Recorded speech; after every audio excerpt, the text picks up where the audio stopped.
I'd like to introduce our newest sponsor, Swim Angelfish. Swim Angelfish is an online certification program that strengthens your teaching curriculum to serve swimmers of all abilities. Swim Angelfish will prepare you and your instructors with the skills to teach swimmers with autism, physical disabilities, anxiety, sensory and motor conditions, and more. Learn to teach skills faster and with more comfort with Swim Angelfish. Apply for an Only Alpha Pool Product Scholarship and receive up to 50% off your certification. Go to swimangelfish.com today to apply.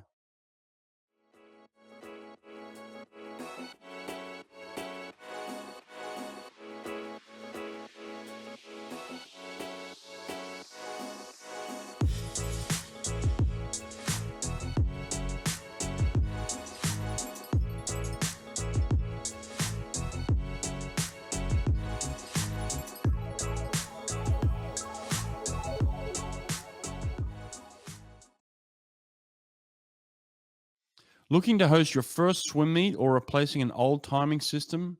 Run a swim meet with ease from your laptop using Superior Swim Timing. You can use Superior Swim Timing with your existing equipment, or they can provide you with a complete timing solution, including deck harnesses, buttons, and starter. SST is fully compatible with Hy-Tek and Team Unify, as well as Colorado, Daktronics, and Amiga touchpads. Go to superiorswimtiming.com to learn more and be sure to tell them I sent you. Nate's come out with another awesome tool for the swimming community. It's called Swim Nerd Live, and it allows the data and times from your actual scoreboard to be broadcast and viewed in real time on any smart TV, phone, or other device. It has all the information you're looking for: event, heat, lane, name of swimmer, times, and places. One click on any device and they're watching your swim meet live in real time. Go to swimpractice.com to learn more.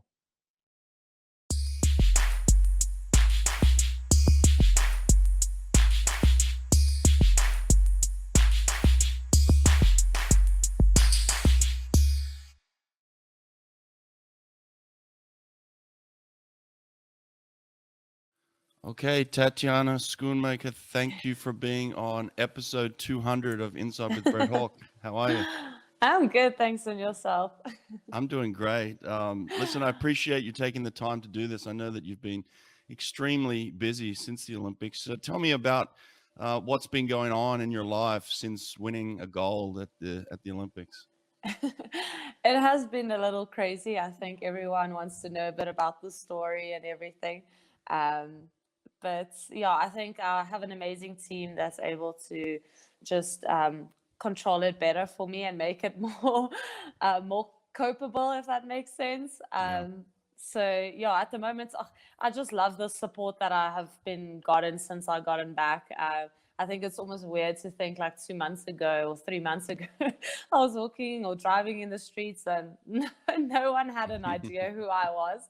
And now basically almost every single robot, someone would stop next to me and wave and just like show to me it's well done. And yeah, it's just amazing to see that support. And yeah, I'm just trying to embrace it and enjoy it.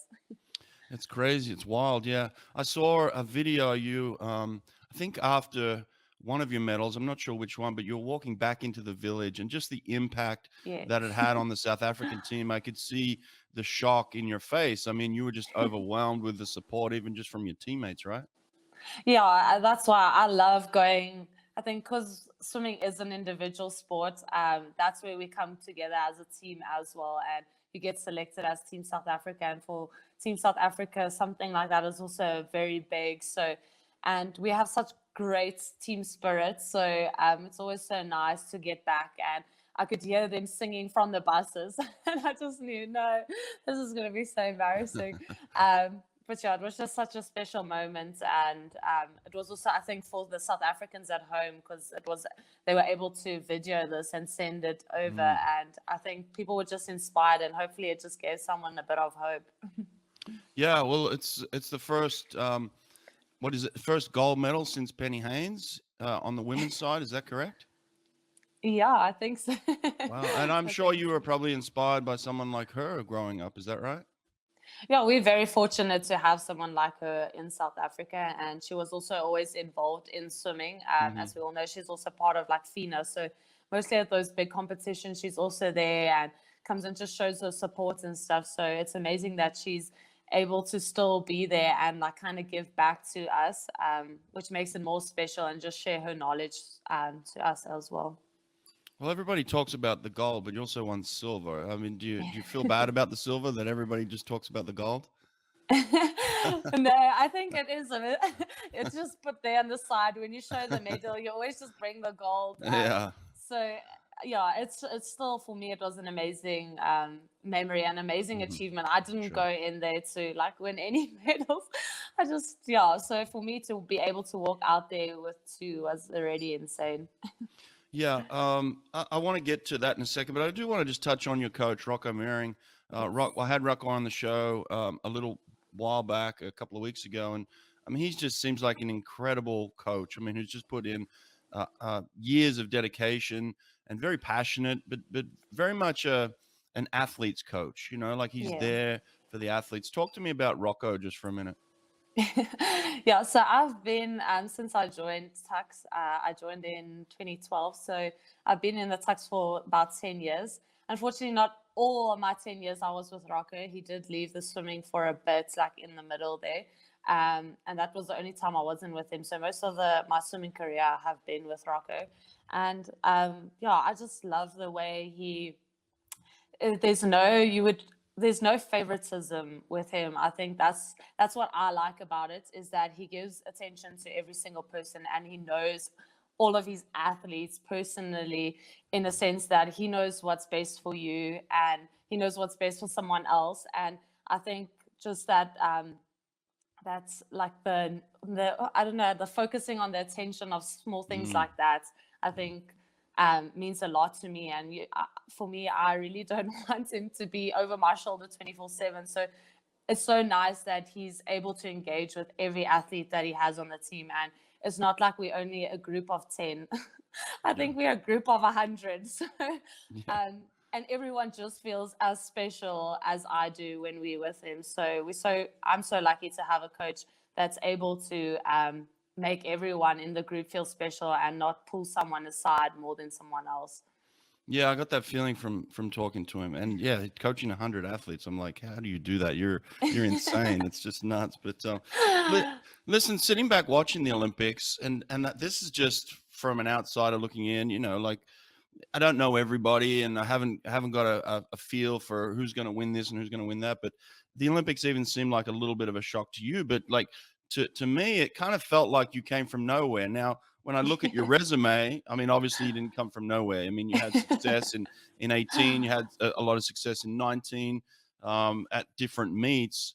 But it kind of felt like, wow, like I think there was a lot of focus on people like Lily King, obviously, who'd been Mhm. so dominant. So Yeah. was it what was the mentality for you going in? Honestly, did you feel like you were going to contend for the wins going in? No, for me, I've always just believed in giving my best, and I don't think anyone can expect more than that. And for me to go to my first Olympics is already a big moment. So I just went there to try and enjoy the moments. And like they always say, take in as much as you can. So for me, it was to enjoy the whole experience. Even taking in that this was a unique Olympics. It was the Olympics in the COVID time. So no one else is going to experience an Olympics like this. So for me, it was just, yeah, to go there and give my best. I'm very grateful that my build up to that with like the 2018 and 2019, I think um, in the sense of like the magnitude of the galas, I was very lucky that it like built up. So it was obviously World Mm, Students and Commonwealth Games, then World Champs, and then the hmm. Olympics. So I think that shock, maybe most juniors go from national level to straight into the Olympics. So I take my hat off for them, but I'm very grateful that my part was able to have that little bit of a build up. So for me to just be there in the race with Lily King it's incredible, because you watched her 4 years ago competing in the Olympics, and now you're actually swimming next to her. So it almost felt unreal. Mm. Um, but I think you remind yourself that you're there because you deserve the spot there. You swam those times. So it's almost just exciting to think that you actually amongst the world's best. So I just wanted to race and Well, enjoy. I'm gonna dig into that a little bit. You know, I want to kind of talk through some of your swims in a second, but take me back to 16. You missed the Olympics in Rio by 100th of a second. Is that correct? Yes. Like what was that whole process? What was going on then? Yeah, I think why maybe I would say I was a bit more disappointed than I should have been is just it was never part of the plan. It's about 2 months before the trials where I had to qualify. I was basically like 2 seconds away from the qualifying time, and Oh, then all of a sudden at this Grand Prix, I dropped 2 seconds, and I was under qualifying time. So then all of a sudden, Olympics became part of the plan, and I think I put that expectation too much on myself, and we knew that at trials, like it is, I think in America as well, is you have to qualify at that meet and you have to yeah. be the top two qualifiers. So I think to put all that pressure in one gala was, was quite intense. So, and at that age, I was 19, might not seem that young, but for the experience that I had, it was a lot to take in. So yeah, it wasn't a very nice moment. But yeah, after that moment, I just knew that everything happens for a reason. And I just had to trust God's plan. And looking back now, I'm so grateful that there was so much I needed to grow in personally, physically, emotionally for me to be able to go to such an amazing um, event like the Olympics. So What was it like to sit at home and watch 16, knowing that you had missed by 100th of a second, the smallest margin? What's yeah. it like sitting at home watching that event? Yeah, I actually almost never thought of it like that. I think once that moment was done in that race, I knew, like, I obviously knew it was over. So there's no point in like wandering on this sad experience. For me at that time, I think going while the Olympics was playing, I was still getting back into swimming. That's also when I moved back to Rocco, and yeah, for me to just start loving the sport again. I think that disappointment you wonder if it's actually worth it to go through another 4 years. What did I know? It's like 19, and I only believed in this Olympic dream for like 2 months. So yeah, I think at that time I was just trying to enjoy the sport. So I don't think I thought too much of it while it was happening. Wow. Listen, I'm going to stop for 1 second. I've got to plug my laptop in. I'm Okay. such a rookie right now. It's 5 o'clock in the morning. I forgot to plug my laptop in. So Shame. give me 1 second. Sorry. Okay. I'm going to leave you hanging like that. I'm sorry. All right, listen, well, let's go back to Tokyo real quick. I want to kind of talk through the events itself. So in the lead up to the first race, it was the 100 breaststroke, right? That was your first swim. Yes. Yeah. So how are you feeling kind of in the days leading up to it? Are you feeling like you're at your best in the warm-up pool? Yeah, I think, like I said also before, it didn't feel like we were at the Olympics. I think we were still kind of, the girls in our squad was just still like trying to comprehend that we're actually there. But yeah, I think it is challenging because now you're in a new place. It's much harder. We went from winter, midwinter to summer. So it was also a different, like something we had to adapt to. But yeah, I think you don't think about it too much. You hope that everything worked out, that in the race you'd feel better. So obviously the days leading up, I wouldn't say I felt amazing. I didn't think I had that even in me. So especially going into the 100, I knew that it wasn't my main event. I think I was ranked like seventh or eighth or something. So for me, I was just trying to, like, maybe I could get into a final just to have a second swim as well. So I had no expectations. So yeah, I think after my first 100, when I swam those time already, I was like, well, obviously I'm feeling good. It's not Yeah. that I felt exceptional in warm up.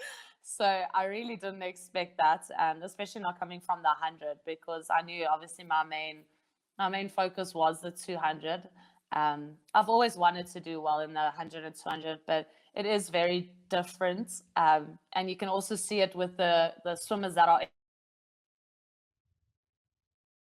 difference. There's one or two people that do both, but a lot of the faces are all new. So a lot of the 100 swimmers I don't see in the 200.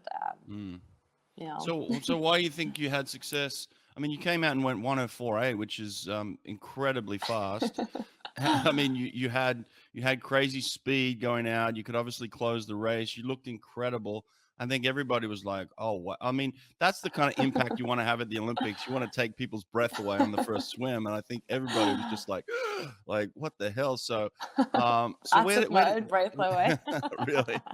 So where did that come from then? Like, where did that speed come from? I have no idea. To be honest, like I said, I've always wanted to do well in the 100 and the 200, but we obviously knew that my speed had to improve for my 200 maybe to improve because I needed my first 100 to be a bit faster. And yeah, so for us, we did work a little bit on speed, but obviously our main focus was the 200. We had no expectations in the 100. We just wanted to see if I can get my time faster, and maybe by improving my 100, my 200 would be better as well. So yeah, I really, I don't know. I think it was the excitement of being at the Olympics, diving into that amazing pool, that just worked out perfectly in that race. It's very difficult to manage kind of the emotions and the feelings and the strategies from kind of a prelims to a semis, and then you swim great in the semi again, and then all of a sudden you end up in lane 4 in the final. I mean, it's what kind of pressure does that put you under? You know, swimming so fast, having people around you that are just as good as you, but then you find yourself in lane 4 in the final. Yeah, that's crazy. I would have never expected myself to be in lane 4, especially having to race like the world record holder.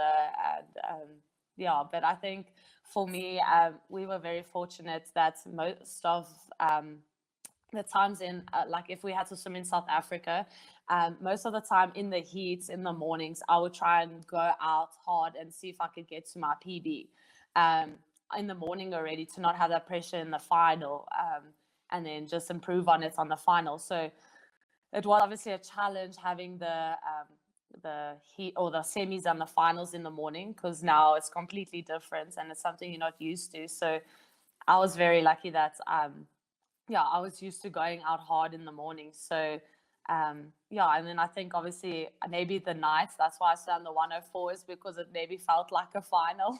And somehow everyone just swam faster. I think most of the people's heats sometimes were faster than the semis or the finals. So I think it's just that idea that you have, and the whole day you were preparing for this race. So yeah, it was a bit different, getting used to that. But I'm very lucky that it's something I train myself to do when I'm at home at galas, is just to go out in the morning and try some fast times from the morning. So I think that benefited me a lot going into the semis and finals in the mornings. Now, Rocco said he felt sick, you know, waking up that day and having to face you, and then you're in the Olympic final, and it's very difficult not to think about outcome in that circumstance. You wake up and you're like, wow, I could be an Olympic champion today, or you know, there's a gold medal on the line. I'm swimming for that. Like, is it difficult to control your thoughts in that environment at that point in time? Look, to be honest, I can't sit here and say that it wasn't a thought that popped up in my head. I think I just wanted peace when I went to bed. But every single time I catch myself, there's a thought of like, what if I win? What will I do? Like, how will I even react? Like, if I win? So I think for the 100, I was also so focused on not being in my lane, and that's definitely something I learned.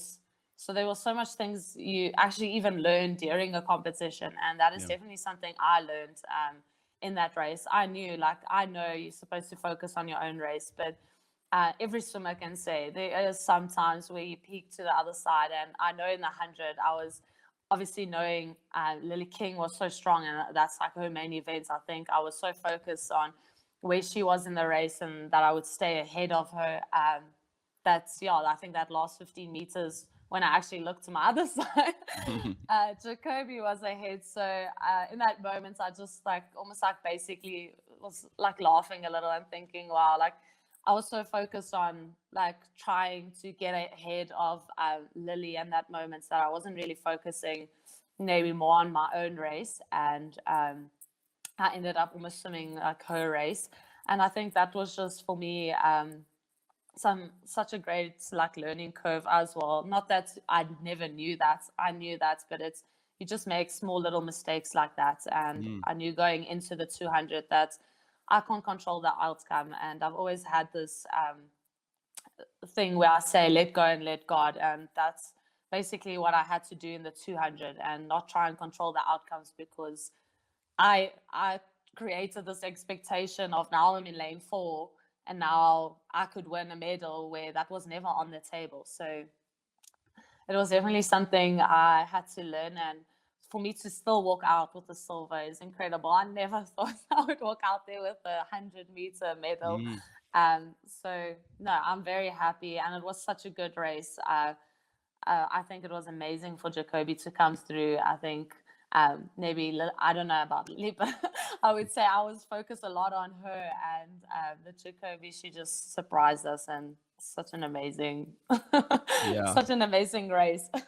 I guess in that circumstance, anything can happen in an Olympic final. But like you said, it kind of taught you to stay focused on you. There's obviously the excitement of winning your first Olympic medal, and it's in an event that you hadn't really expected to. So I guess Yeah. there's a combination of kind of a little bit of disappointment of not winning, but obviously the excitement of winning in the kind of your non-favorite event, and then your favorite events coming up. So it teaches you a lot. So does that give you some calmness now going into your pet event of the 200 breast? And they're at the Olympics. Mhm. I think so, but also I was a bit nervous because obviously there was an extra 100, and a lot happens in 100, and the type of training for that last 100 is also different. So I think I was a little nervous to see like how it would feel in a 200, because I was feeling so strong in 100. Adding another 100 is quite a burn. So I think for me, I just wanted to get the first race done. Just to feel comfortable in that race. I think I was a bit nervous, especially also knowing, like I said before, there were some girls that didn't even swim the 100, so they were waiting to swim that 200. So they were preparing for the 200, and here you are swimming 100 races. And it is a tiring event, because you have to sprint 100 max. So yeah, I think I was just, to be honest, yeah, a little bit nervous, but I knew I just had to swim that first race and almost get those nerves away, or those like small little doubts of me not being able to do an extra 100, or just having a bit more confidence in my second 100. Yeah. Now watching the progression of the 200, I got to admit I was a little bit nervous for you myself sitting at home. You go out in the prelims and you kind of do the same thing again in the at the prelim of the 200. I mean, you swam incredibly fast, almost break the world record. And so I'm sitting there thinking, "Oh no, don't do this." Like, come on, Yeah. like progression. Let's start with maybe Exactly. a 221 and let's come down a little bit. But yeah, you flew out. You swam a little bit slower in the semi, but you get lane 4 again, I believe. So it's like I did feel the pressure for you. I'm like, all right, there's going to be a ton of pressure on this 200. And then in the final itself, Lily King goes out and swims a completely different race plan than I've seen her race before. And I'm thinking to myself, even during the race, like, oh wow, now Lily's in your head, that lane 4's in your head. But then there was a point in the race where you just take control. So for me, I'm nervous, I'm freaking out. But for you, it seems like no, you've learned everything you needed to learn at that point, and you're in complete control. And then there was a point in the race where I just relaxed. I'm like, oh, she's got this. This is done. I mean, is that how it went for you, or was there something different? Yeah, I think that's why, like, the 100, I think, was amazing to have. Maybe even before that 100, there was so much that I did learn. And I think also just the idea of creating expectation. I know I went into the Olympics by not expecting anything. If I could get close to the times that I did at trials, like, I would have been so happy, especially like having to swim those times again at such a like amazing event, the Olympics. So I think going into the 200 from the start, I just knew that whatever happens in this race, like we all know it's going to be a good race. And yeah, I just want to, it's almost like you just want to get it over and done with, see who who gets the medals, who won. And if it was someone else, like I would have been so happy for them as well. Yeah, it was just, I knew that I could only focus on myself. I think everyone had this expectation because I also came in ranked first for the 200. So they kind of quickly put the 100 aside and they said, okay, well, that was not her main event. Now it's the 200, so this is her event. But yeah, so for me, that expectation was no one can expect more than my best. And unfortunately, with the 100, my times did get slower the further I went. So yeah, starting the Okay, well, maybe we'll just record the sound then and forget the video for a second. But so what I was going to say to you, was there a particular race strategy that you had a plan for that gave you that ease or comfort in the 200 final to break the world record? Like, what were you trying to achieve during the race? I think my main goal was obviously just focusing on my own lane. I knew obviously Right. the small little mistake I made in the 100. So yeah, I just wanted to dive in and know by when I touched that wall that I gave everything and I knew I was focused on my own race. And I think when I turned for the 150, you can see underwaters, Lily and I both looked at each other. Oh, really? She turned to my side and I turned to her side. So we literally faced each other Oh, wow. underwater. Yeah, so that was quite funny.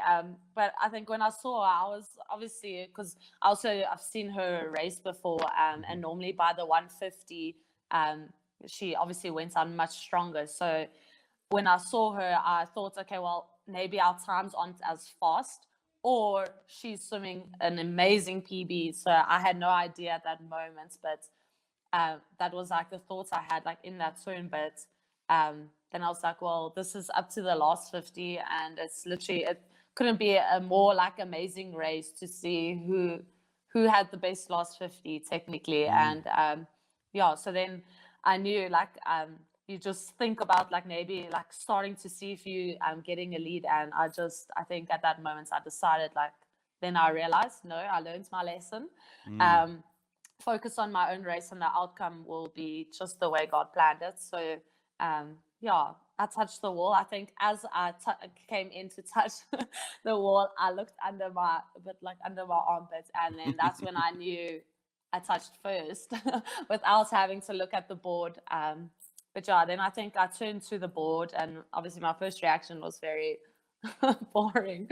But it's because I thought they shuffled the board. You know how they shuffle it and they put first, second, third. So that's what I thought. And she was obviously in the outside lane. And I saw 219, and I assumed because we were so close to each other as well that a 219. So I was like, oh, wow, okay, 219. I expected maybe like a 220 or something. So I was like very happy. I was like, wow, 219 again. That's amazing. Like I was able to swim it 3 times. And then I think when I looked back, it wasn't my. They didn't reshuffle the board. But when I saw 18, I was like, no. When I saw 18, I knew. Like I didn't even look at the name. I just knew. Like, well, that's the fastest time on the board. I knew I won. So Wow. it was just yeah. That's wild. Yeah, I mean, I've never had that experience of looking up and seeing a world record, but I could just imagine, especially in an Olympic final, it just must be just incredible. And then the way that the 4 of you girls kind of came together at the end of embracing the way you did at the end there, that was kind of like the Olympic moment too. It kind of captured the Olympic spirit too. That was an amazing moment. Yeah, I think it might not even be the Olympic moment. It was my moment. It was like the moment that was the most special for me. That's what I mean. Is because the world records and things like that fall away and medals fall away. But a moment like that where we're able to, as girls, come together and celebrate, we knew it was such a good race. I think it was one of the finals that actually ended up a lot of girls had PBs in that final. So Wow. I think it was the fastest. I think what I've heard is that it was one of the fastest finals at the Olympics that year. So because most of the finals, the times were a bit slower, but this was the only final that the times were faster. So you just knew it was an amazing race, and for us to be able to like almost put that aside after the race and just celebrate one another and the achievements, I think was such a special moment, because outside the pool we're not defined by what we do, but by who we are. And Lily is still a human, and Annie is, and Kayleen is, and for us to come together almost as friends in the pool, and then we know next race she's gonna try her best again, and I'm gonna try my best, and whatever the outcome, we're able to just celebrate it with each other. Yeah. I want to talk about your stroke real quick, because it's been kind of a topic of discussion, and it's fascinating. I think there are people in history who come along and really change the way us coaches think about the stroke. I mean, obviously now you're the world record holder, so people are going to pay attention. I mean, you're a very, very late breather. You're a very aggressive breather. It's up and down very quickly. I mean, people have done comparisons of like other girls next to you, and they come up I know, before it's you, so weird. and then you're down before them. It's like, but the lateness of your breath. So, I mean, do you know you've changed the game in breaststroke? There's going to be late breathers all over the world now, right? I didn't even know. It's when I saw them analyzing my video and saying I have this different stroke. I was like, oh, I thought this was breaststroke. Like for me, it didn't feel like I was doing anything different. Obviously, you can see the different strokes in breaststroke, but I just thought it was that's just how you ended up learning the technique or something. So it wasn't that I was focusing on I have to breathe late, or I think I don't know. It was just almost weird to see people analyze it, and I didn't even know that about myself. So it was like, So oh, it wasn't thanks. like, it wasn't intentional then. It's just kind of, this is my stroke and this is the way I do it. It wasn't like I was trying to do something different than everybody else. No, I don't think so. I think maybe for me breathing late, I was just trying to see if I can, because my arms, I would say, is my more weaker part. So I don't have a very strong pull. So for me to improve my pull, I just really tried and pulled the water, and I didn't realize that it made me breathe later. So I think that's why I was almost like surprised, and I was like, well, thanks for telling me what I do that I never even knew about. So Yeah. I'm glad it works then. Well, you're clearly onto something. I mean, because the way that we analyze it as coaches is like, well, how long do you stay kind of in a streamlined position? How quickly do you get back to it? And I think that Adam Peaty, forced us all to look at the way that we were teaching breaststroke or thinking about breaststroke. And now you've done the same thing. It's like, oh, there's another way to do it again, where you can get in, get this late breath and get back real quick. So I'm telling you, there's going to be late breathers. The next generation of breaststrokers are all going to be late breathers. They were even joking about it in South Africa that it's not even now the stroke. Everyone's children are going to be called Tatjana. Yeah, it's going to be the Tatjana breaststroke. That's weird. Oh yeah. All the kids in South Africa are going to be called Tatjana too. Yeah, that's right. You've changed the whole generation of people in your country and athletes around the world. A couple of quick questions before I let you go. Why aren't you doing the ISL? Why not that? I think because we have such a big year next year. We have our Commonwealth Games and we have World Champs next year. So coming back from the Olympics, I think they started at the end of that month. And it was just, we've been training for so long since obviously when COVID opened and we were able to swim, we've been starting. So swimming, you never really get a break. So for me, I just wanted a break and to go on a bit of a holiday after the Olympics. So for me to start swimming or racing the ISL like 2 days after my holiday, I don't think it would have gone really well. So I think I just wanted to focus on training, especially going into next year. Right. Now, it seems to me like you've already had an impact on South African swimming. A kid like Maddie Sates is just tearing the world on fire right now. I don't know what he's doing. I need to get advice from him because that was insane. Like it's so incredible to see him swim so fast. And I was also watching his interview the other day, and just the way he thinks, and to think like a 16-year-old, the mindset that he has, it's really, it's incredible. And that's what you're supposed to. You have to have no expectations going in. I think as soon as you create expectation, that's when you become disappointed, because some things happen. Everything happens for a reason, and yeah, I think if you had an expectation, that's the only reason you'll be disappointed, because you created something that didn't exist because it's still in the future. Yeah. Quoting Listen, his words, yeah. yeah, that's true. But there's a lot of talent coming up. So you're doing something right down or in South Africa. There's some good stuff happening. But tell me this: you don't swim doubles, or you do? Oh, yeah, no, we swim doubles. We swim doubles on Monday, Wednesdays, and Fridays. Okay. And then we do weight training and swim on Tuesdays and Thursdays. And then a single session on a Saturday. And then we have off on Sundays. Oh, that's excellent. That's good. Yeah. Now, what about the whole controversy with kind of the payments that you could have gotten from South Africa and things like? Has that all been sorted out now? Yeah, obviously, we are very blessed because they did pay us, and I think with the support of the South Africans as well, they've shown so much support with the crowdfunding stuff as well.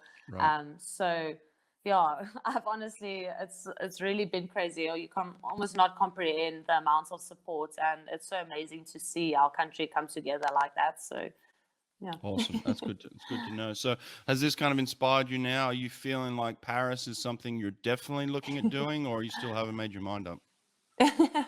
No, I would love to be part of Paris. It's going to be a bit weird being like, what, the oldie. But I think that's why I almost didn't feel real the Olympics, is because you always I looked at the Olympics on TV, and you always saw these old, or like the mature athletes. Like obviously they were 15-year-olds and stuff, but you just thought, wow, these incredible athletes, and it's almost unreal. So hopefully in 2024, maybe it could feel a bit more real being there. But yeah, I'm definitely excited. Like for me, again, that's not going in there. I'm not going to try and defend my title. I'm going to try and improve. And if that's just improving on the like mental side or spiritually or just growing and personally, yeah, I think it's such an amazing thing to have. Yeah, I was going to say that. I mean, the pressure now of being the Olympic champion, and then maybe people starting to talk about defending and things like that doesn't seem to be part of your mindset. It's more of like, I'm just going to keep getting better, and the outcome will be the outcome. Yeah, no, that is how it is. And I mean, I didn't even think I would even win at 2020. So I'm still trying to process that thought of winning. So I think it will only be real when I get to the Olympics and my name is there on the list, on the world record list. And I think it almost would, I think then maybe hopefully it will sink in a little bit, be like, oh, well, it's true what people are saying. Well, listen, I appreciate your time. Thank you for doing this. I know that you're super Thanks. busy, and taking the time to do this is a big honor for me. So thank you. I'm a No, huge thanks for fan, having me. obviously now, and listen, congratulations, and keep it up. You've inspired Thank millions, you. and I think you're going to continue to do that. Okay. Thank you so much. And thanks for having me. Absolutely. Thanks, Tatjana. Take care. Thank you. Bye.